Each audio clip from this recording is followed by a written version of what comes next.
మనకి నల్లమెల్లి భామిరెడ్డి అంటే తెలియదు కానీ వంశీ గారు అంటే చాలామందికి వెంటనే గుర్తుపడతారు సినిమా లవర్స్. ఆయనకి నిన్నటితో దాదాపు 67 ఏళ్ళు నిండి కొత్త సంవత్సరంలోకి అడుగు పెట్టారట. ఆయన సినిమాల గురించి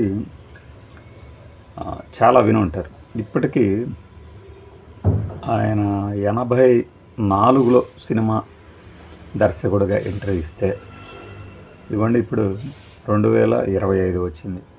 ఇన్నేళ్లలో ఆయన తీసిన సినిమాలు మాత్రం చాలా తక్కువ, 26. మేబీ రాబోయే రోజుల్లో ఇంకొకటో రెండో రావచ్చేమో. కానీ ఒక మార్క్, తెలుగు సినిమా ఇండస్ట్రీలో దర్శకుడిగా ఒక మార్క్ ఏర్పాటు చేసుకున్న వాళ్ళలో ఈయన కూడా ఒకళ్ళు.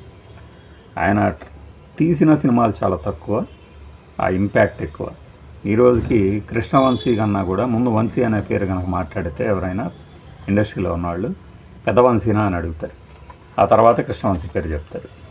అంటే తనదంటూ ఒక ప్రత్యేకమైన అభిరుచి, ప్రత్యేకమైన టేకింగ్, ఇందులో సందేహమే లేదు. టేకింగ్ గురించి చెప్పుకోవాల్సి వస్తే వంశీ మార్క్ టేకింగ్ ఉంటుంది, బాపు రమణ మార్క్ టేకింగ్ ఉంటుంది, రాఘవేంద్రరావు, వర్మ, ఆ తర్వాత మనకి సంబంధించి కేఎస్ఆర్ దాస్ గారు, వీళ్ళు ఆదిత్య సుబ్బారావు గారు, వీళ్ళు టేకింగ్ విషయంలో వాళ్ళగా ముద్ర వేసిన దర్శకులు.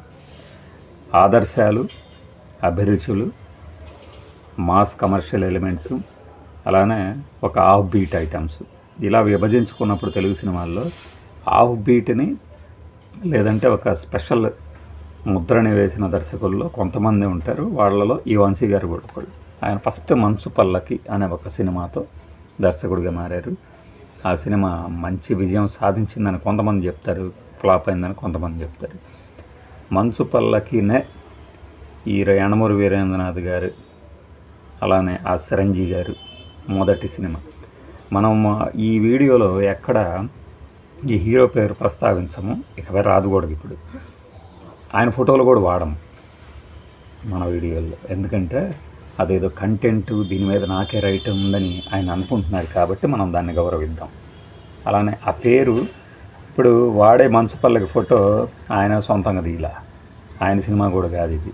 కాబట్టి దీని మీద నా ఫోటో వాడారు అంటే కుదరదు. ఇది కాదు, దర్శక నిర్మాతలది ఓపెన్ ప్లాట్ఫామ్లో ఉన్నది కాబట్టి వాడుతున్నారు. ఈ మంచు పల్లకి వచ్చిన తర్వాత అన్వేషణ, ఆలాపన, సితార, ప్రేమించు పెళ్ళాడు, ఆ తర్వాత ఇంకా మనకి చెప్పుకోవాల్సిన సినిమాలు వంశీ అనగానే గుర్తొచ్చే చెట్టు కింద ప్లేడరు, ఏప్రిల్లో 1 విడుదల, అవును వాళ్ళిద్దరు ఇష్టపడ్డారు, గోపిక గోదావరి, ఇవే కాదు ఇంకా కొన్ని సినిమాలు కూడా ఉన్నాయి. అవి స్వరకల్పన. అంటే ఆయన కె విశ్వనాథ్ దగ్గర శిష్యరికం చేశాడు కాబట్టి ఆయన తాలూకు ప్రభావం కాస్త ఉంటుంది కొన్ని సినిమా, కొంత భాగం. కొంత ఈయన సొంతంగా ఏర్పాటు చేసుకున్న ఒక బాణి, హాలీవుడ్ నుంచి కావచ్చు, ఆయన చదివిన నవల నుంచి కావచ్చు తెచ్చుకున్న బాణి అది. ఒక సస్పెన్స్, మిస్టీరికల్గా ప్రవర్తించే క్యారెక్టర్లు, పల్లెటూరులో కానీ మన చుట్టూ ఉండే కథనాల్లో ఉండే ఒక గోకుడు క్యారెక్టర్లు, ఇలాంటివన్నీ కనిపిస్తూ ఉంటాయి. చాలా చూసాం. మంచు పల్లకైతే ఒక 4 యువకుల మధ్య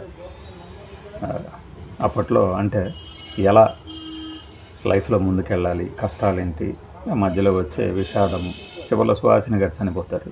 మేఘమా మేఘమా అని ఒక అద్భుతమైన పాట ఇందులోదే. ఆలాపన సేమ్ ఒక శాస్త్రీయ నృత్యం నేర్చుకునే అమ్మాయి, తనకి ఇష్టం లేకుండా చిన్ననాడు చేసుకున్న పెళ్ళి, దాని నుంచి తప్పించుకోవడానికి ఒక ఊరికి వెళ్తాం. ఆ ఊరికి వెళ్ళిన తర్వాత ఒక యువకుడితో ప్రేమలో పట్టడం, మోహన్.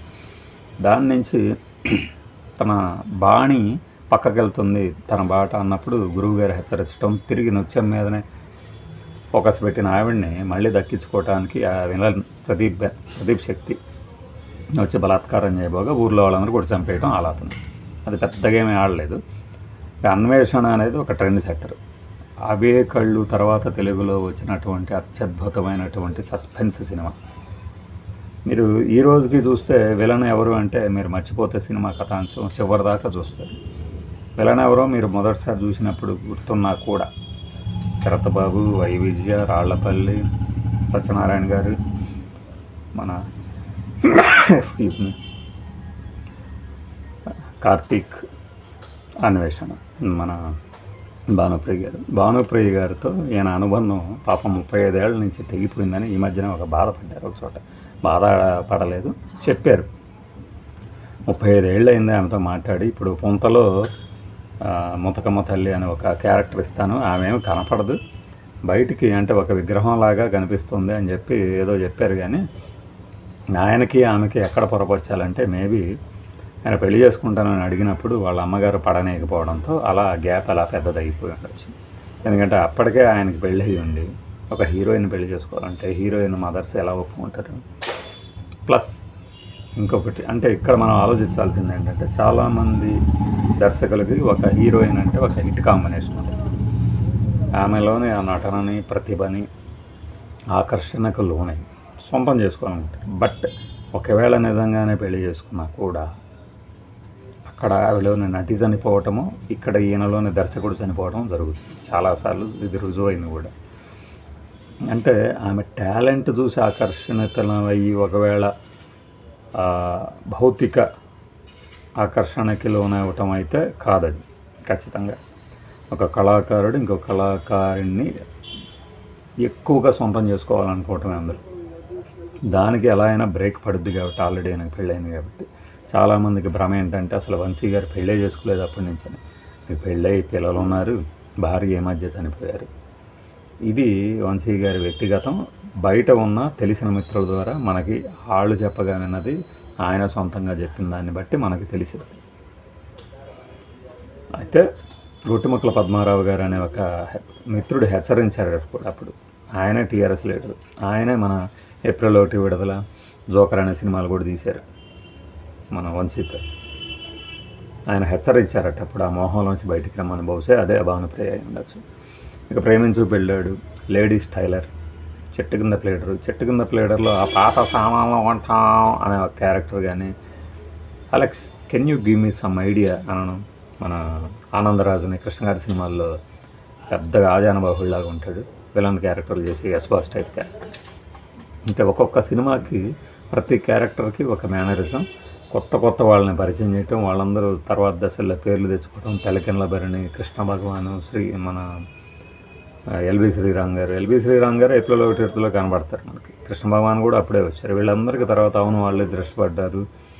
ఈ చాలా బాగుందిలోనేమో ఈవీ తీసిన చాలా బాగుందిలో మాటల్లో చేతికి ఎల్బి శ్రీరామ్ గారికి బాగా పేరు రావడం అలాగే జరిగింది. చెట్టు కింద ప్లేడరు స్వరకల్పన అనేది ఒక ఫ్లాప్ సినిమా. ఏడిది నాగేశ్వరరావు గారు మొదట్లో తీసిన సితార తర్వాత. సితార అయితే మహల్లో కోకిల నవల నుంచి తీసింది. అంటే భానుప్రియ గారిని పెట్టుకొని ఆమె కోసమే కథలు సృష్టించారా అన్నట్లుగా ఇమిడిపోతే, ఇక ఇళయరాజా గారు అయితే అద్భుతమైన మ్యూజిక్ ఈయనకు మాత్రమే ఇస్తారా అన్నట్టుగా ఇస్తారు. వాస్తవానికి చాలా సినిమాల్లో ఇళయరాజా గారు ఇతర దర్శకులకు కూడా ఇచ్చారు. బట్ వాళ్ళిద్దరి మధ్య ర్యాప్ అలా ఉంటుందని అప్పుడు తెలుసు.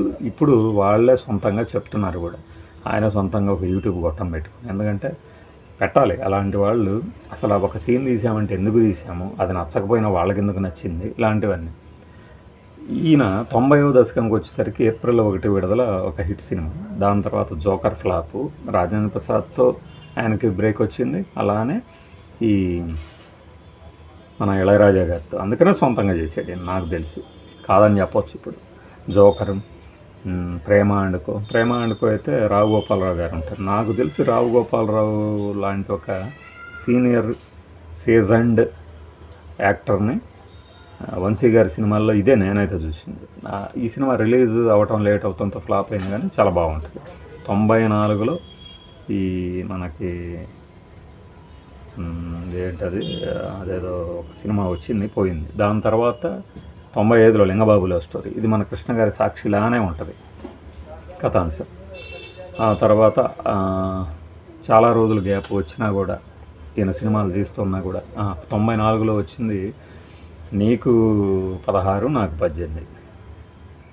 ఈ సినిమా సంజయ్ భార్గవ్ ఆవిడెవరో కొత్త హీరోయిన్ యాక్ట్ చేశారు. ఇది పోయింది. బాయ్ ఫ్రెండ్ ఒకటి కేఎస్ రామారావు తీసినప్పుడు వేరే డైరెక్టర్తో, బహుశా మహేష్ భట్తో అనుకుంటా. అది ఇది ఒకేసారి రిలీజ్ అయినట్టు గుర్తు. అంటే ఒక సీజన్లో అయినా ఒక 2 నెలల గ్యాప్ అట్లా 2 పోయినాయి. లింగబాబు లవ్ స్టోరీ పోవడంతో ఈయన చిత్రాలు తీసే క్రమంలో మధ్యలో మనకి 91లోనే బాగా రైజ్ మీద ఉన్నప్పుడు ఈయన మోహన్ బాబుతో డిటెక్టివ్ నారదా అని ఒక సినిమా తీశారు. అది అటర్ ఫ్లాప్ అయింది, కానీ సాంగ్స్ అద్భుతంగా ఉంటాయి. కీరవాణి గారి డైరెక్టర్. ఇంకప్పుడు చాలా గ్యాప్ తర్వాత 98లో మనకి మళ్ళీ 97 ఆ టైంలోనే ఇప్పుడు వైఫ్ ఆఫ్ వరప్రసాద్ అని రామ్ గోపాల్ వర్మ గారు ఏంతో తీసేది ఈయన మార్క్ సినిమా. ఇది ఫ్లాప్ అయింది. బట్ విచిత్ర సోదరులో కమల్ హాసన్ పొట్టి అప్పుగా ఎలా కనబడతాడు అలా జేడి చక్రవర్తి ఒక సీన్లో కనిపిస్తుంది. తీశారు అంటే ఆయన టెక్నిక్ ఈయన అందిపుచ్చుకున్నాడు. ఈయన ఎక్కడ బయట చెప్పలే ఎలా తీశారనేది.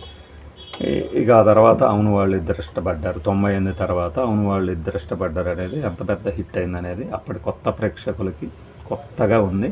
నావెల్ థీమ్తో మన దాని తర్వాత వచ్చినవే దొంగరాముడు అండి పార్టీ, శ్రీకాంతలయ్యతో, అనుమానాస్పదం అల్లరి నరేష్ అన్నతో, కొంచెం టచ్లో ఉంటే చెప్తాను శివాజీతో, ప్రకాష్ రాజు, ఇంకా సరదాగా కాసేపు అంటే ఇంకా తర్వాత ఇక గ్యాప్లు ఫ్లాప్లు బిగినాయి. సరదాగా కాసేపు అల్లరి నరేష్తో తీసేది. దాని తర్వాత తను మొన్నే వెళ్ళిపోయింది. ఇంక ఇలాంటి సినిమాలు ఏవో వస్తూ ఉన్నాయి పోతూ ఉన్నాయి. కానీ ఏంటంటే 2010లో ఒక సినిమా, 2013లో ఒక సినిమా, 2017లో ఒక సినిమా. చివరి సినిమా ఏంటంటే ఫ్యాషన్ డిజైనర్ అనేది, సన్ ఆఫ్ లేడీ స్టైల్ అని. ఏదో అంటే దాని కొనసాగింపులాగా ఉంటుంది, మీ అందరికీ నచ్చుతుంది అనేది చెప్పుకొస్తుంది. ప్రతి డైరెక్టర్ చెప్పినట్టే ఆయన చెప్తాడు. బట్ మీరు సినిమాలు చూసి వంశీ గారు ఇలా ఉంటారు అనుకునేదానికి ఆయన మాట్లాడే పద్ధతికి చాలా తేడా ఉంటుంది. అది మనం అంచనాల్లో లోపమే తప్పితే ఆయనలో లోపం లేదు. మొత్తంగా ఆయనకు సంబంధించి ఇప్పటికి కూడా ఒక సెక్షన్ ఆఫ్ పీపుల్ రెడీగా ఉన్నారు చూడటానికి. ఇప్పుడు 2000 సంవత్సరంలో పుట్టిన పిల్లలకి 25 ఏళ్ళు వచ్చి ఉంటాయి.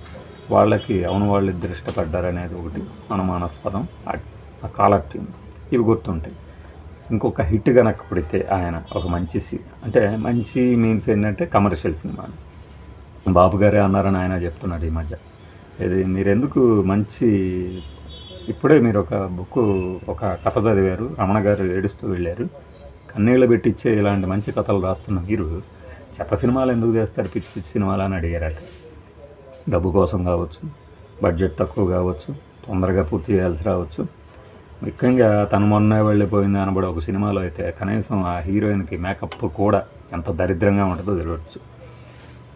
ఎందుకు అంటే ఇప్పుడు నేను చెప్పిన 3 రీజన్స్తో అయి ఉండొచ్చు. నల్లమల్లి ఈ భామిరెడ్డి గారు మరి ఆ పాత కథల్ని వెబ్ సిరీస్గా తీసిన, షార్ట్ ఫిలిమ్స్లో తీసిన ఆదరిస్తారు. కానీ ఒక సినిమా కనుక వస్తే ఏమవుతుందంటే ఆయన ఇన్నాళ్ళు వేసిన ఒక ముద్ర కొనసాగించినట్టు అవుద్ది. ఆయనకంటూ ఒక మార్కు, సెక్షన్ ఆఫ్ పీపుల్ రెడీగా ఉన్నారు కాబట్టి. లేదు కెరీర్లో ఇలానే మిగిలిపోయినప్పుడు ఒకప్పుడు వంశీ అనే ఒక డైరెక్టర్ గారు కొన్ని క్లాసిక్స్ ఇచ్చారు. ఆ మ్యూజిక్ కానీ, ఆ ఫ్రేమ్స్ కానీ, ఆ షార్ట్ డివిజన్ కానీ అని చెప్పుకోవాల్సి వస్తుంది. రాబోయే రోజుల్లో ఒక 2-3 సినిమాలు ఆయన తీస్తానంటున్నారు. ఎలాంటి సినిమాలు వస్తాయో చూడాలి. ఎందుకంటే మల్లాది గారి ప్రాక్టికల్ జోకర్ అనే ఒక నవల ఆయన తీస్తాడని మనకు తెలిసిన ఆయన ఒక ఆయన చెప్పాడు. అది ఎంతవరకు నిజమవుతుంది అనేది చూద్దాం. అందరితో పాటు మనం కూడా వెయిట్ చేద్దాం. అయితే ఒకటి, సినిమాలు మాత్రమే మనం ఆ స్టైల్కి అభిమానులు కానీ వీరి వ్యక్తిగత జీవితాల గురించి కామెంట్ చేయటం కానీ లేదంటే వాటి మీద మన అభిప్రాయాలు చెప్పడానికి కానీ మనకైతే హక్కు లేదు.